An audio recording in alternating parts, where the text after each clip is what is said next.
بسم الله الرحمن الرحيم. Salam, mən Siddiqə Cəfəriyəm. Qurani Kərimin hifzi proqramı ilə. Uca Allah Nəhl surəsinin 90-cı ayəsində buyurur: İnnəllaha ya'muru bil adli vel ihsan və ita'i zil qurbə.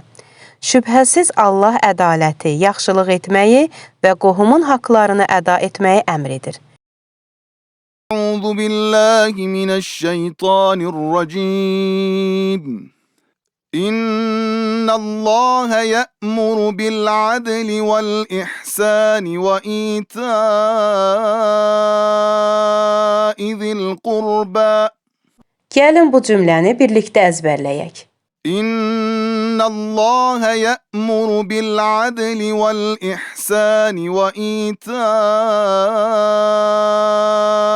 ذي القربى Müəllim ilə təkrarlayın. إن الله يأمر بالعدل والإحسان وإيتاء ذي القربى Əhsən sizə. İndi növbə ustadsız oxumağa çatdı. إن الله يأمر بالعدل والإحسان وإيتاء ذي القربى 3 dəfə əzbərə təkrarlayın. إن الله يأمر بالعدل والإحسان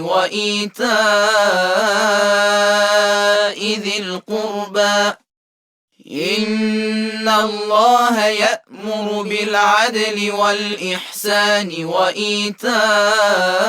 وإيتاء ذي القربى إن الله يأمر بالعدل والإحسان وإيتاء ذي القربى